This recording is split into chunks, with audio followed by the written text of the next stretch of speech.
All right, guys, I'm getting to the beginning of my slides. There we go. We'll just wait for some of you to hop on here and we'll start here in just a couple of minutes.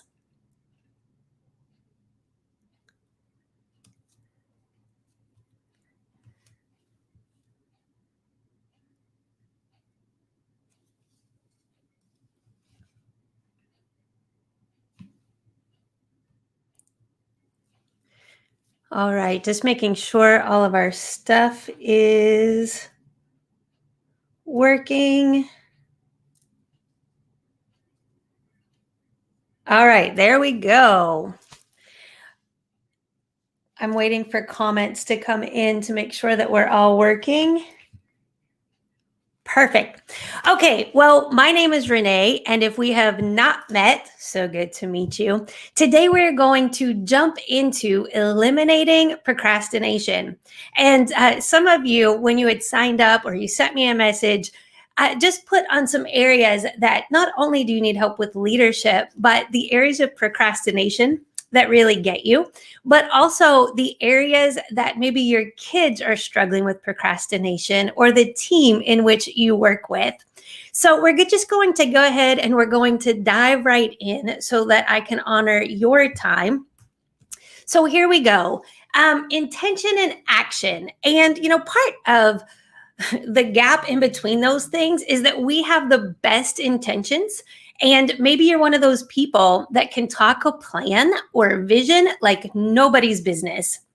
But then when it actually comes to putting action to that vision, for whatever the reason, you freeze up.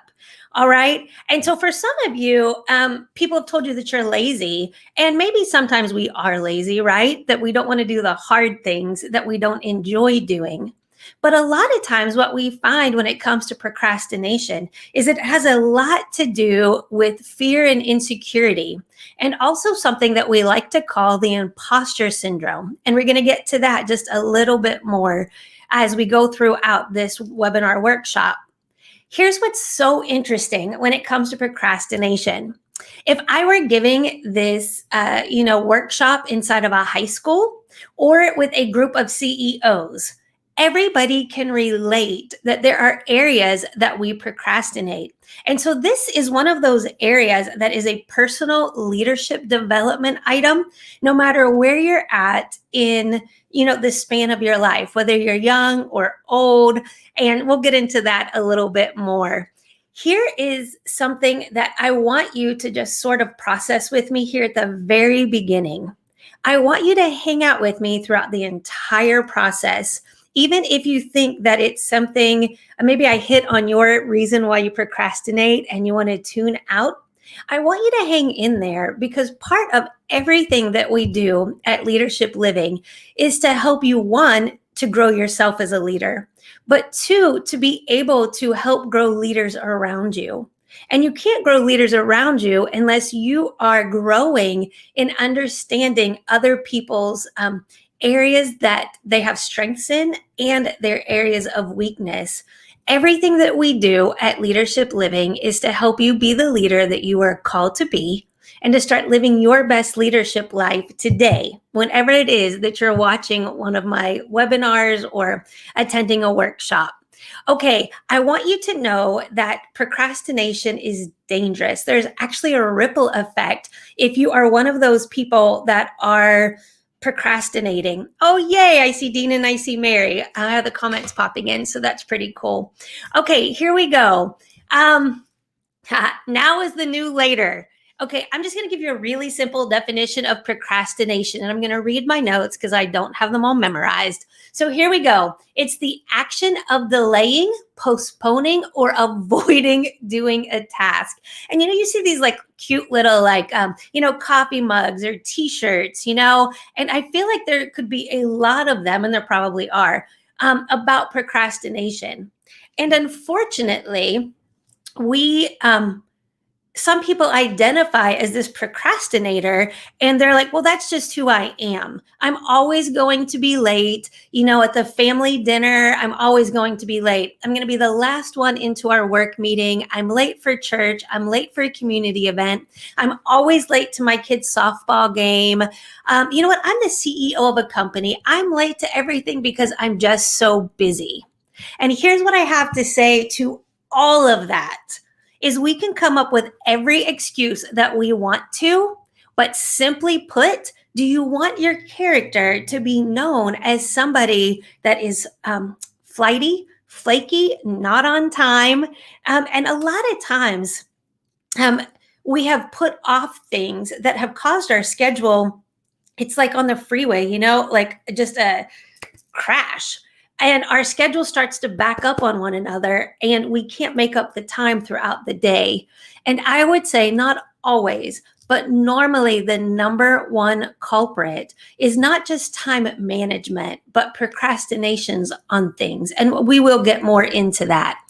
We are all guilty of procrastination. I've not met one person that says, I have never procrastinated on anything in any area of my life. We all have those blind spots that we just procrastinate in. So everyone puts off an unpleasant task from time to time. I think of like when you send your kid to their room to go clean their room, and you go in there like an hour later and nothing's changed. And now they're playing in the middle of the floor with a toy that they should be cleaning up.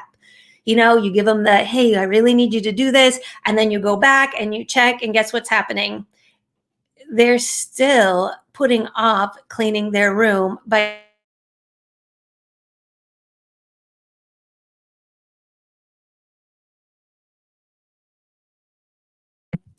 And one of those things that I have noticed just in talking with people and coaching people is that we think that there's no ripple effect when we procrastinate except for us personally. And I'm just here to tell you that's not true, and that's not to be the Debbie Downer of the day. But I'm proud of you that you're either watching this live, or you're watching it on replay, or you've signed up for it later on inside of my webinar module on my website. It is important that, one, you say, hey, I am taking a step to change this about myself to reach my leadership goals.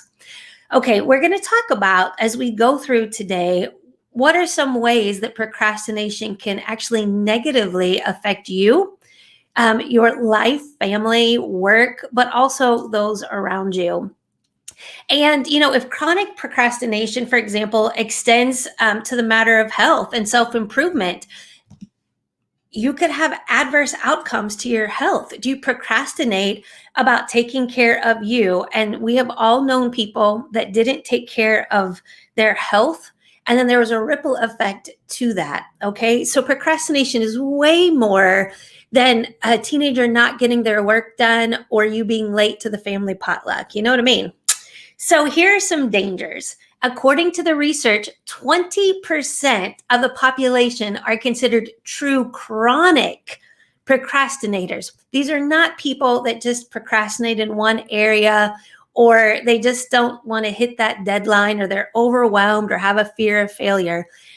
These are people that may have all of those things, but this is a chronic lifestyle for them. Okay. Can it be broken and develop new habits? Absolutely, it can be broken and develop new habits. But the first step is actually not making excuses for our procrastination, but to say, hey, this is an area that I want to work on. Chronic procrastinators often suffer from, and here's your list: broken marriages, lost jobs, deflated dreams, financial disarray, and self-esteem issues. Okay? These are serious issues, and why you may be putting off dealing with some things in your life. Know what the outcome could be if you don't. Here are your telltale signs that you may be a chronic procrastinator, okay? Or at least definitely in an area. You have difficulty coping with change and transitions.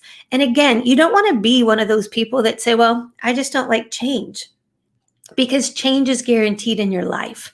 So, what you need to learn how to do is learn to cope better with those changes. And again, that's not being negative. I want to be your big cheerleader. You can do this. You're lost without a roadmap. Okay. And so you may get overwhelmed and you actually need these baby steps on knowing what to do.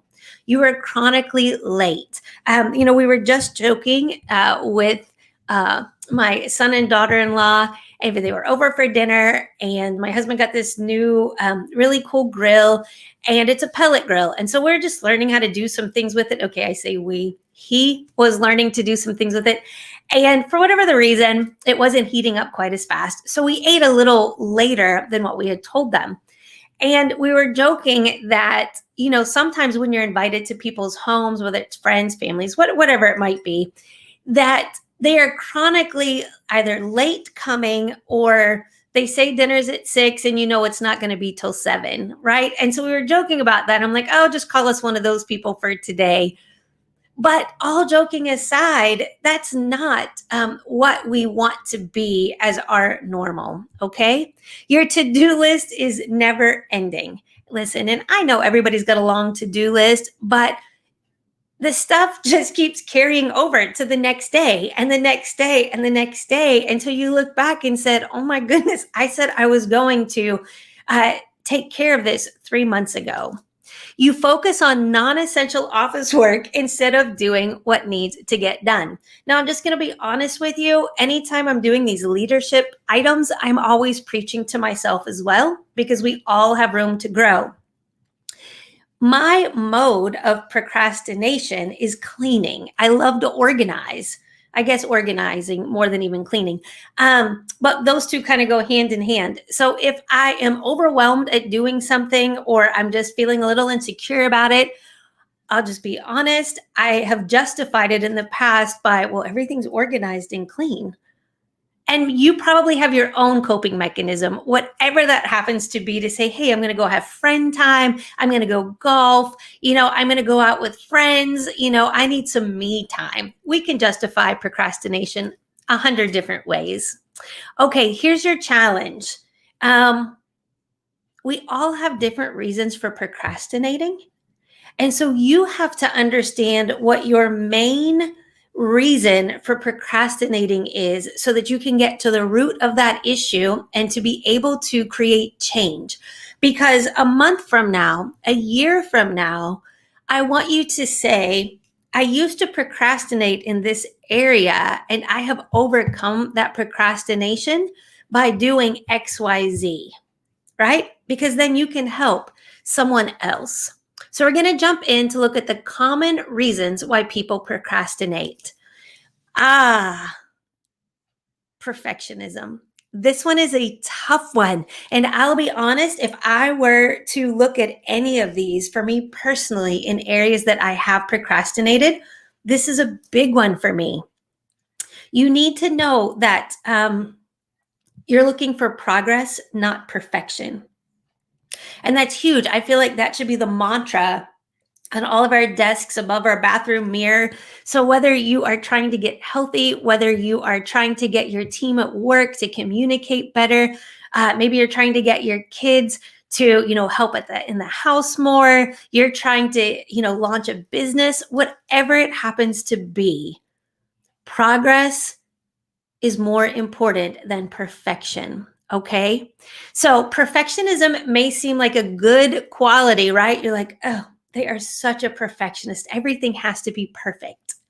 A lot of times perfectionism, and I'm not talking about doing things with excellence. That's a whole different leadership topic for another webinar. Doing things with excellence is good. Doing things to where it has to be perfect with no room for being human is actually detrimental, because it sets up this unrealistic standard that not only you can't hit because it leaves you no room to grow, but it lets those, whether it's your kids, your spouse, the team that you lead, or the team that you're on, it makes them feel like that there's no wiggle room to grow. Okay. So perfectionism is a lot of times confused with high standards. People say, well, I just have high standards. No, you have a perfectionist problem that is rooted in not being good enough or not measuring up or worried about being judged or that you are the imposter in the room. So, a prime example, you go into a board meeting and you're the new guy or girl on the board, and these guys have been around forever. And you're like, okay, I need to know everything that I'm doing. And you overthink and think everything has to be so perfect because you don't want them to think that you don't belong at the table. Does that make sense? And those are things that we just want to really look at inside of ourselves and recognize in people around us if they're struggling with that, and not to put them down, but to just understand their weakness in them being a perfectionist. And again, perfectionist is very, very different than doing things with excellence. Okay. Here we are. This is a huge one. Fear. What are you afraid of? What are you afraid of? Fear is a deeply rooted cause in procrastination. And honestly, perfectionism in a lot of ways is also rooted in fear. And I know one of you that signed up for the live webinar said, that you don't really feel like you fear things, but sometimes you feel like you just can't get to your next step or get to your next goals. And so, and we're going to get to some of those here in a minute of some other reasons besides fear, but the fear of failure can be crippling. And so sometimes people fear, here's some reasons why people fear measure up to their parents. So I'm just thinking of a young person, or even when they get into adulthood, that they have their parents on this pedestal that they say, I'll just never be like XYZ. Maybe they work with a team and there's somebody on there that they're like, wow, I will never be like so-and-so. I don't belong at this table. Or you have this dream and you think, I'm just never going to be able to do that. Or unfortunately, you may have had people tell you, well, I just want to be real here. I know that's your dream, but the chances of you being able to do that, don't be disappointed. And we'll talk about more of that on another webinar. But those are some things that can really influence you on having this fear take root. So for many, just the idea of failing is devastating to them. It's like it cripples them to where they take a step forward and then they take 2 steps back. And, I talked about the imposter syndrome. And, the imposter syndrome is where you want to say, why are people going to listen to me? Like, I don't have my life all in order. Why are they going to follow my lead? Why are they going to XYZ? And so for some of you, that's what your issue may be. Okay.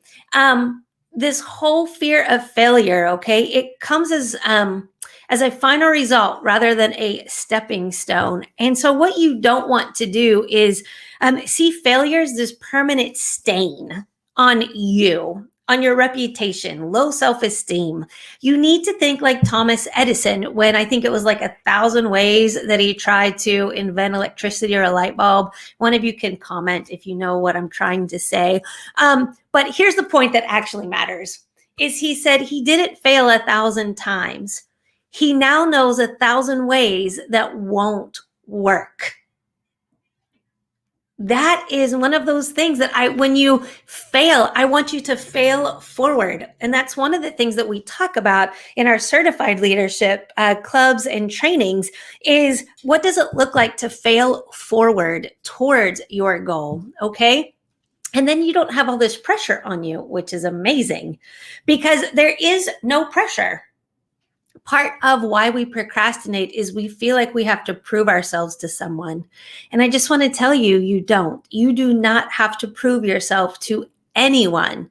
What you do want to do is be self-motivated to prove to yourself that you can do those things, okay? So the other thing, ironically, is you have your fear of failure, but you also can have fear of success. Unfortunately, when people succeed, there's all these naysayers who treat you like you're better than them, or you think that you're better than them. They're jealous of your success in business or even your family. If you have a family that gets along well and you are, really working on communication in your family and you have great relationships, people will throw digs at you.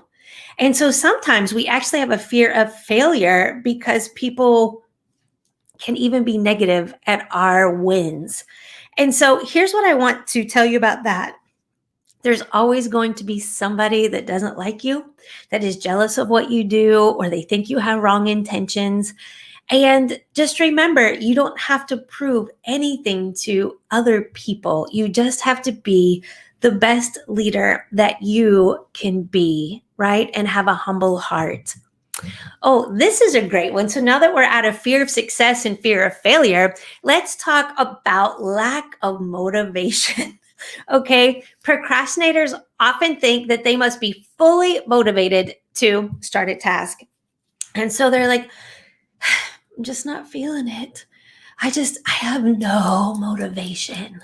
Okay. Well, let's just talk about that. No motivation. And here's what I want to say. What if you had that attitude? Maybe some of you do, so you need to work on this, but you had that with doing your dishes and you're like, I just don't have motivation to do my dishes.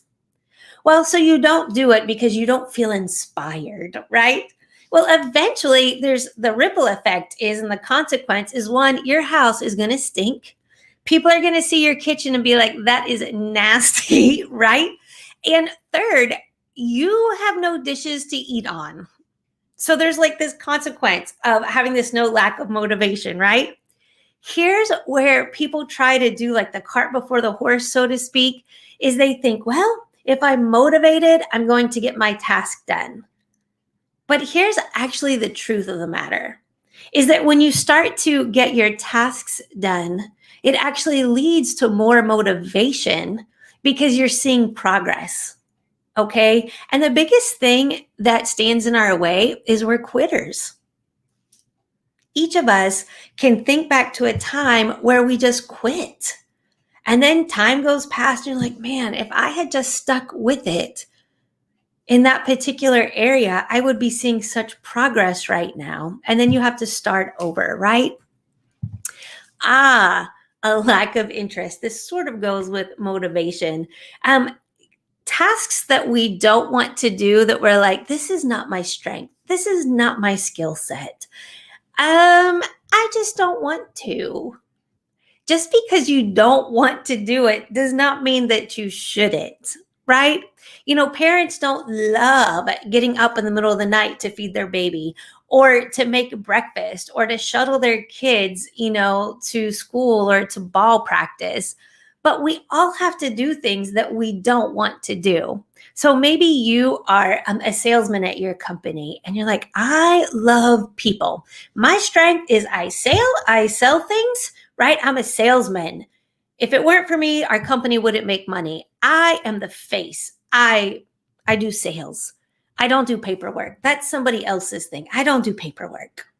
Well, what you need to realize is whether you want to do paperwork or not, it's still a task that actually needs to be done so that you can do the other stuff that you do well. Okay, so don't avoid things just because you don't like doing them.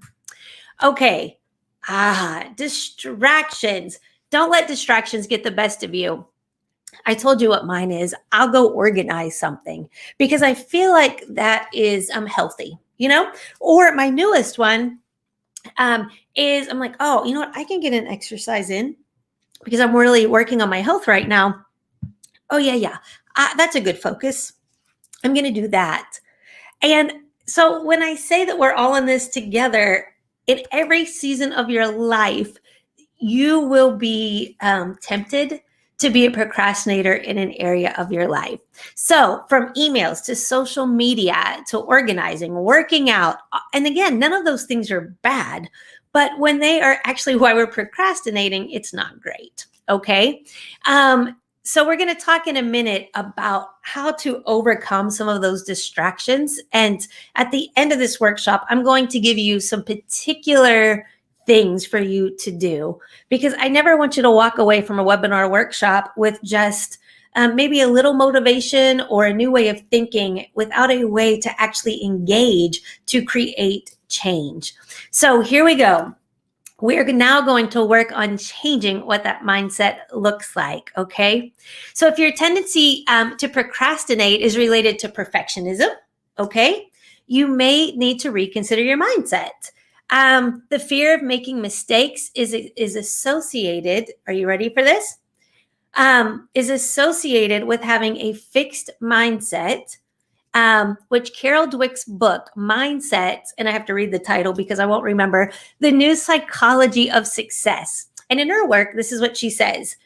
She explains that when we have a fixed mindset belief, okay, that your abilities are set in stone and that you begin to only focus on your current intelligence or talents. You're like, well, this is just who I am. These are the only abilities. I'm too old to change, or, I'm too talented to change in this area because I need to put all my talent over here. Okay. So it actually leaves you less developed. I know it's like such a downer, right? Do you want to be one of those people that aren't developed to be the leader that you are meant to be and that you are called to be? So when you have this mindset that, hey, this is just where I'm at this level and I can't change, what happens is it hinders your ability to grow, learn, and to make positive changes. And we had a Bible study at our house. Those of you who are watching, whether you're a Christian or not, I am. So I'll just share this little story. But we did this Bible study with a bunch of young adults in our city. And one of the things I would tell them, which I've also told our son as he was growing up, is that I never want to be a bitter 80-year-old. Right now, I am planning taking steps that I am always a student learner, even at 80 and 90, that I want to do new things. I want to adventure, and I don't want to allow things in life to make me bitter and to make other people pay for things people have done to me, or, my own failures, whatever that is. I want a clean slate every day. And so that's what I want for you, is this new mindset of a clean slate when it comes to your perfectionism, if that happens to be you. Okay, if you have a fear issue, fear of failure or fear of success, I want you to ask yourself these questions. And if you're taking notes, these are some great questions for you to ask yourself. What am I afraid of? What is the worst possible consequence that could happen? And when I do one-on-one coaching with people, these are the types of things that we discuss, or in our group coaching sessions. And I'll tell you a little bit more about that later. But what could happen if I ignore the situation? Why am I putting this off? What will I gain in the long run by putting this off? And if you want a copy of these particular questions, feel free to email me at support@leadershipliving.org, and I'll get those right out to you. What will I gain in the long run by putting this off? How often do people actually die from doing this? And these are some really great questions. And I'm laughing, but it's not funny, but it is. One of the things that I do, even when I'm mentoring young people in particular, but also in coaching sessions, there's this fear. And so my question always is, and it sounds like it's a Debbie Downer question, but it's a great reality check. Tell me the absolute worst thing that could happen. The absolute worst. And so they share what it is. And then I say something, depending on what it is, to the effect of, and how would you deal with that if that actually happens? And so we'll talk about that. So I say, okay, well, now that we know what the worst case is, everything else is gravy, because we've already talked about how you're going to deal with it worst case. So don't let that make you stop trying, okay? Am I trying to convince myself of something that is not true? Are you your own worst enemy with I can't and what if? And I recently read this little article that, what if is a dangerous thing when it comes to us not stepping out and doing something. What if this happens? What if, what if? When really, when we're saying that, and I don't mean in like planning or trying to do things excellence, I mean that fear of failure or fear of success or the imposter syndrome. We say, well, what if, what if? What if it's coming out of that place is really doubt. And so we want to get our heads wrapped around in changing that. Am I scared of the process or the result? Is it something new that you're doing, a new job or something you're launching, or even a new stage in raising your kids? And you're like, I cannot do this. I'm just going to put this off. Is it because it's something, steps that you have to take that you're not comfortable with and that you've never done and it's not your strength yet? And I say yet because we all can grow and learn, okay? Can I handle the outcome? That's especially true for people that have a fear of success. Well, what if it gets too big? What if it's too successful? It's funny how we can sabotage even good things. Am I trying to protect myself from a certain outcome? Well, you know what? I've had a lot of people that, acted like they were supporting me, but, but what if I fail and then I look stupid? And then those people that said, yes, I know you can do this, what if they give up on me? And so it's actually this fear of being embarrassed, right? Next, am I actually scared or was I just told this was scary? How many times do we let people get in our heads by going, yeah, I tried that. And it just never took off. I'm telling you, don't go into that field. Don't take that job. Don't be a working parent. Don't be a stay-at-home parent. Whatever it is, I tried that. It didn't work. Here's the deal. While we do want to accept wisdom from people, we are not them. So we take what they have to say, we filter it, right? And then we glean what is helpful and discard what is not. All right, list it out. Here we go. So these are some things that you can begin doing, the to-do list. And so for some of you, you're already groaning while you're watching this. You're like, if you knew how many to-do lists I have, didn't you just say earlier about all these to-do lists and that nothing gets done? Okay, I'm going to bump it up for you. This is where accountability is key. And there's some statistics, and I have them on our website, but there's some statistics that if you share your goal with someone, your chances of succeeding are far greater.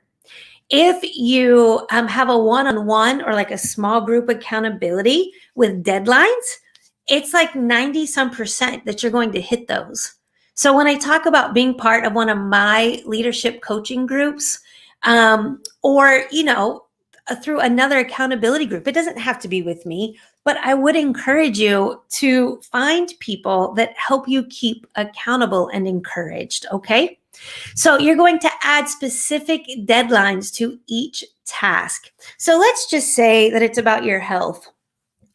And, it's not even work related. It is just health. I want you to make an appointment with yourself for health. So if it's, hey, I'm going to get up 30 minutes earlier, I'm going to do that. If I'm going to take my lunch break and I am going to, exercise then or go for a walk, whatever it happens to be, I want you to actually put it inside of your calendar like it's an appointment, okay? It arranges your tasks, whether it's work tasks or your personal goals, in a way that you also realize that whether you like to think you have more time than other people or not, you only have 24 hours in a day. That's it.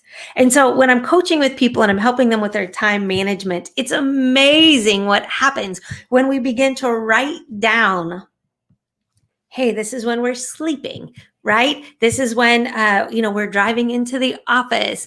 This is when, we have to pick our kids up.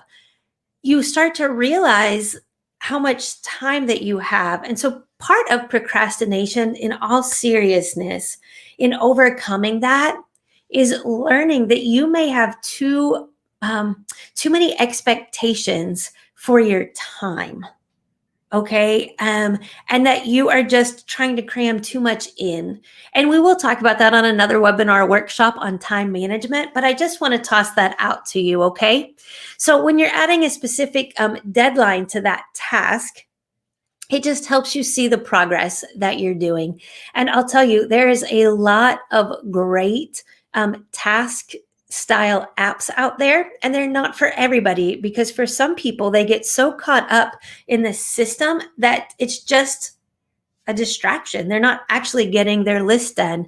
And so for some people, truly, going back to old school pen and paper is actually what works best for them.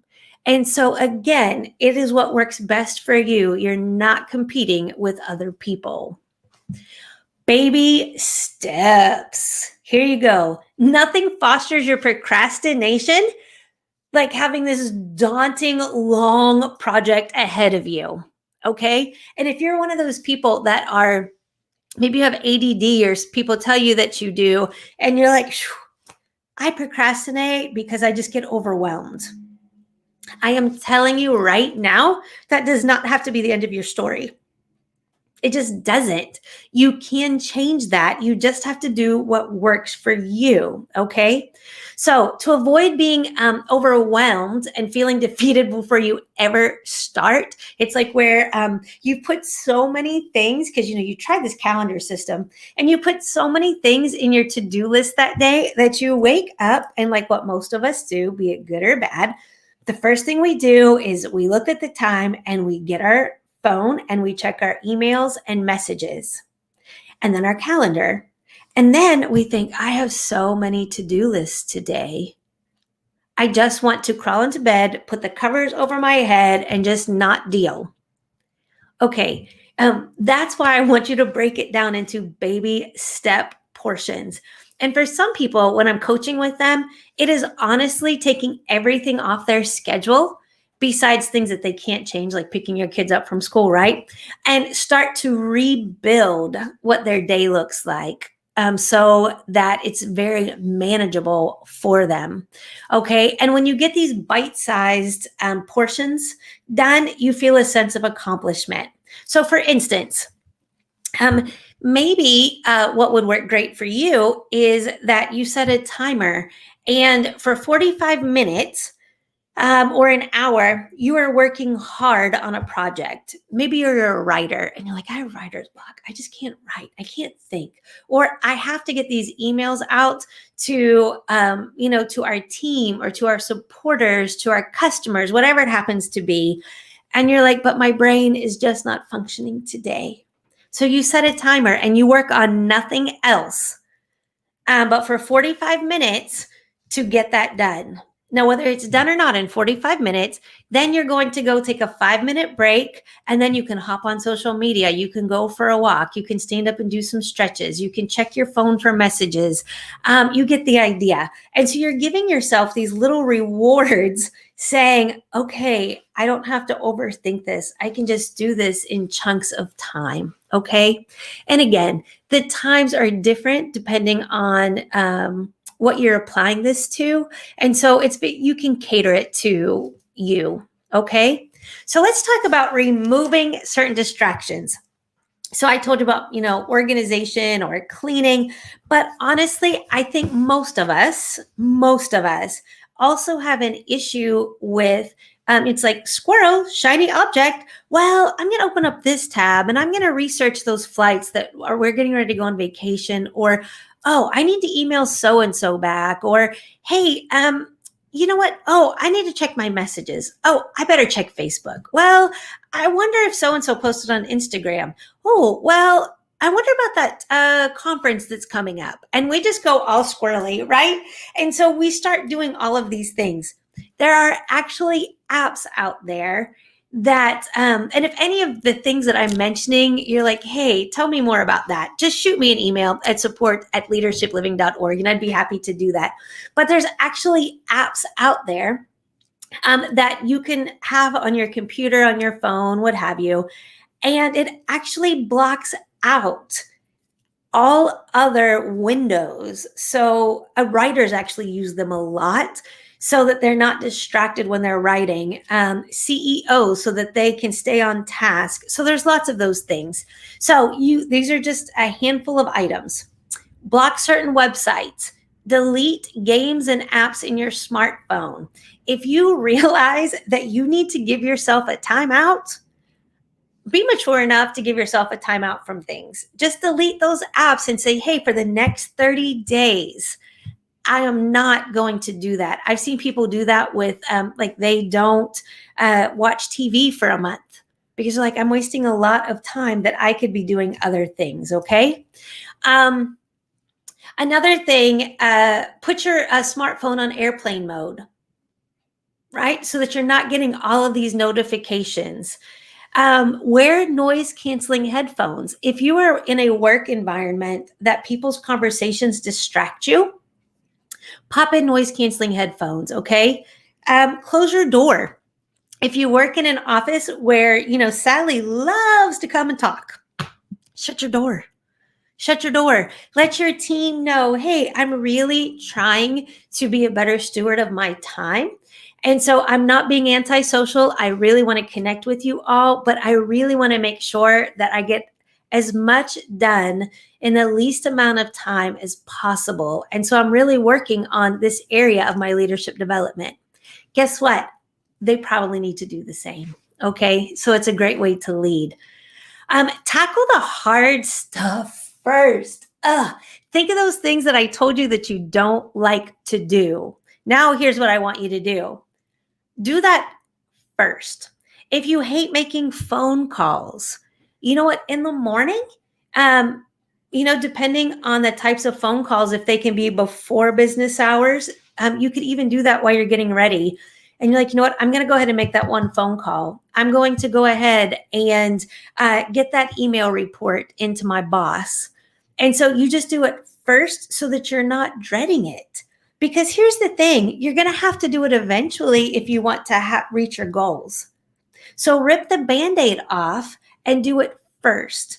I will tell you this. It is why it's so important to have like-minded people. So whether I do have a free Facebook group that we just opened, Leadership Living, that, you can email me. I'll send you the link, and it's free. But it's just this community that we can help each other, right? Be the leaders that we're called to be, that you can say, guess what? This was my goal. And this is how I did it. I did something I didn't want to do first thing this morning.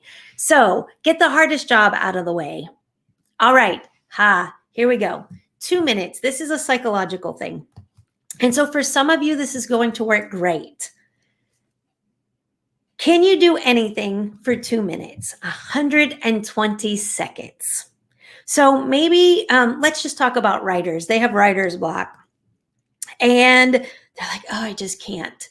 You know what? I can do something for 2 minutes, even if it's like pulling teeth, because I'm just having a hard time getting, my thought process. So one of the things that they can do is they are able to, sorry, my computer is giving me a message, it's dying.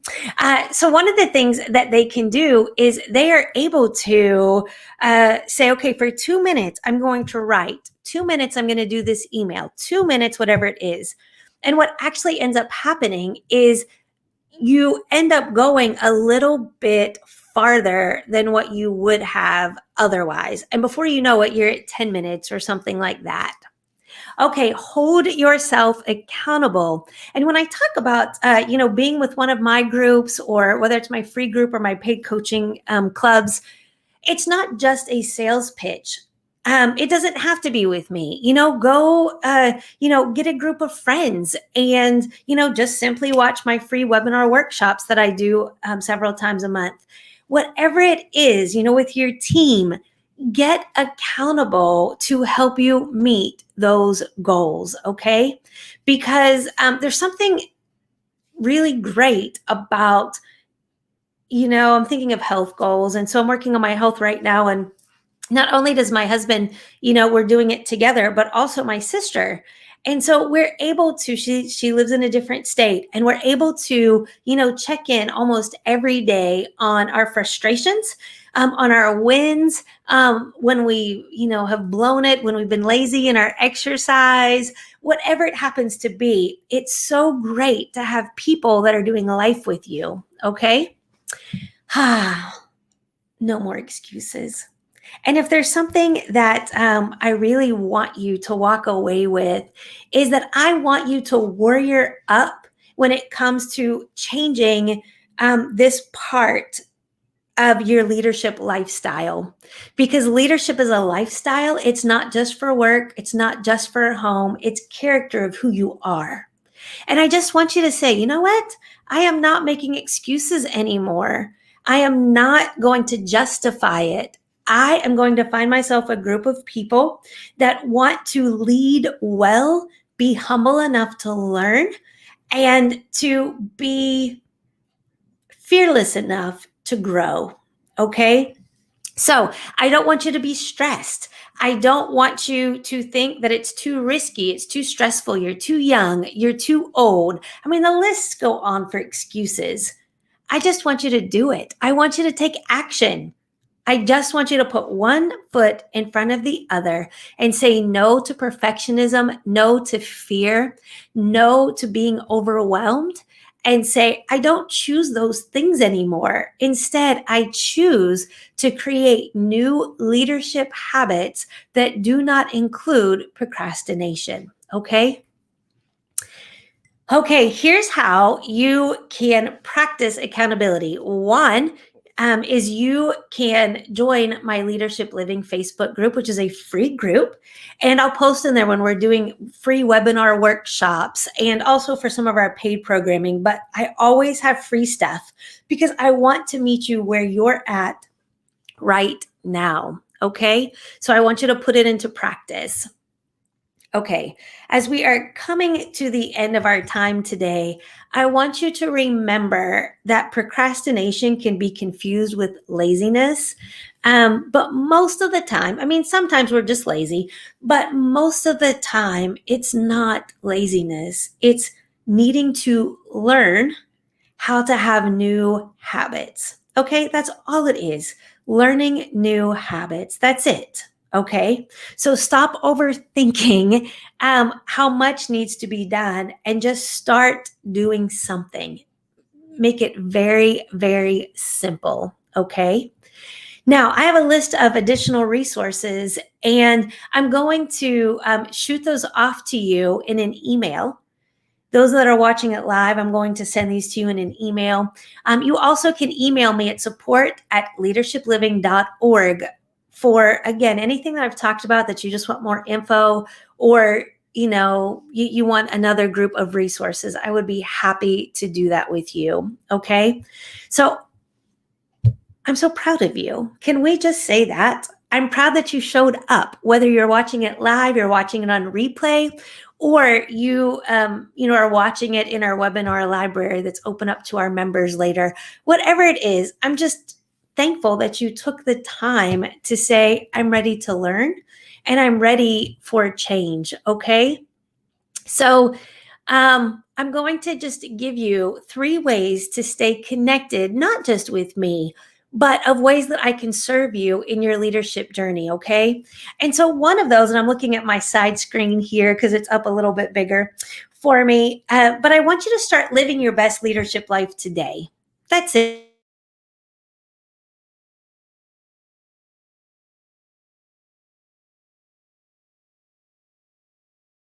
Okay. And so with that, you can join my monthly leadership club. Okay. And I'll talk more about that in a second, just for a minute. Also, you can set up a free 15-minute coaching call. You can email me at support@leadershipliving.org. And I would be happy to set up a phone call or a Zoom style call that I can just encourage you, listen to you, and then encourage you on what your next step is that fits with your goals, your lifestyle, and your finances. And so maybe that's just being part of free resources. Maybe it is joining my club. Maybe it is being part of a local leadership group where you live. Whatever that happens to be, my heart is to see you succeed. Another thing is you are now on my email list for Leadership Living emails. You'll get an email at least once a week, but usually a few times a week. And they can be tips, the upcoming free workshops that I'm doing, those types of things. And so just stay connected. I just want to keep cheering you on.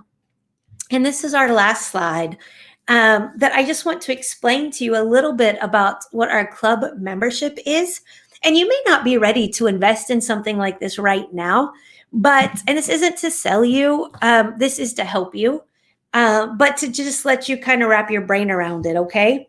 So the base cost for leadership coaches, the minimum cost is $125 an hour.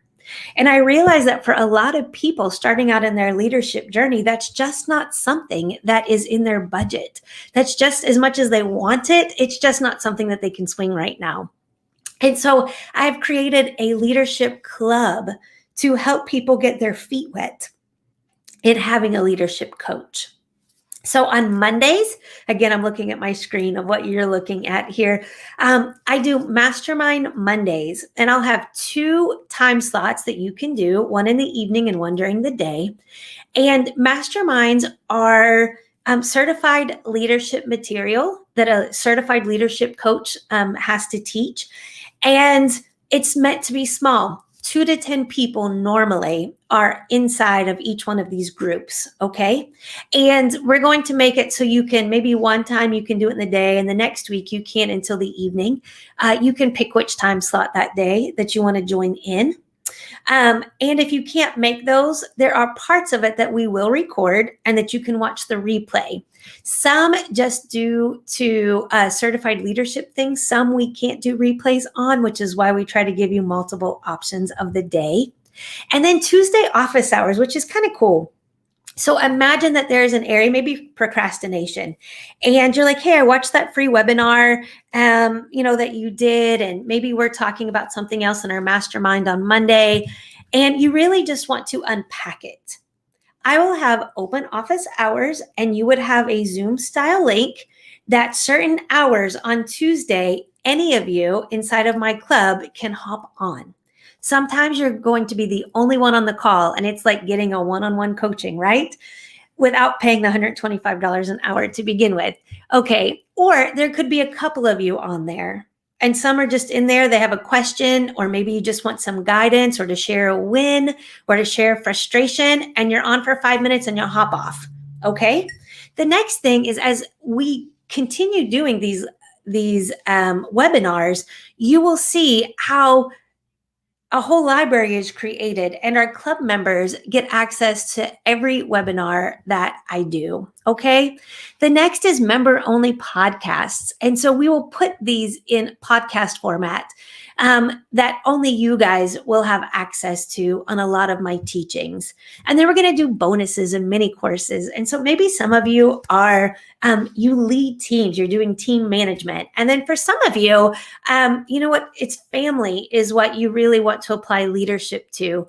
And so as time goes, we will actually make bonus mini breakout sessions that you would know ahead of time, so you can hop in there to be with like-minded, seasoned individuals, okay? And then also discounts on not only one-to-one coaching, but for your teams as well. And again, that's not to sell you that, hey, you need to do this, but I want you to know that it's available if you are wanting to do that. And so it is $150 a month. It's less than $40 a week for a lot of value. And again, not everybody is at that place, but I want you to know it is affordable for those that are ready to take that leadership step. All right, friends, listen, I want you to email me, support@leadershipliving.org, if I can help you in any way or anything I've spoken about today that you had a question on, just shoot me an email. I'd be happy to get back with you. All right, friends, until next time, lead well and keep growing. See you soon.